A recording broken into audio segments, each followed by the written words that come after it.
Melihat konflik yang terjadi di PBNU belakangan ini seperti melihat rumah yang sedang berantakan. Saat kita melihat rumah yang berantakan, biasanya kita langsung berpikir, rumah ini kacau banget.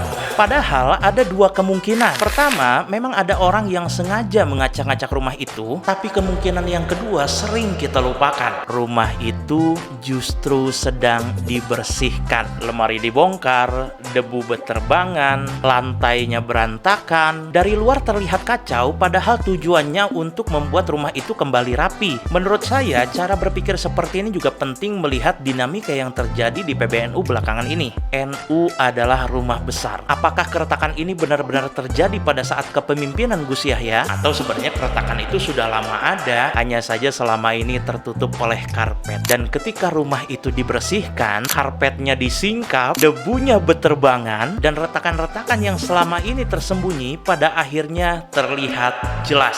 Karena itulah kita ikut terkaget-kaget melihatnya. Kalau kita membaca sejarah NU, tarik-menarik kepentingan politik dan munculnya berbagai faksi bukanlah cerita baru. Itu sudah berlangsung selama bertahun-tahun. Hanya saja mungkin selama ini tidak begitu terlihat di permukaan. Sekali lagi, apakah kegaduhan hari ini karena NU sedang dirusak atau justru karena adanya proses pembenahan yang membuat persoalan-persoalan lama akhirnya terlihat di permukaan? Saya tidak mengatakan bahwa satu pihak pasti benar dan satu pihak lain pasti salah. Tugas kita sebagai warga Nahdliyin bukan sekedar ikut gaduh melihat debunya, melainkan mencoba memahami sebenarnya apa yang sedang dikerjakan di dalam rumah besar bernama Nahdlatul Ulama. Karena kalau kita salah membaca keadaan, jangan-jangan kita malah menghentikan orang yang sedang membersihkan rumah hanya karena kita tidak tahan debunya.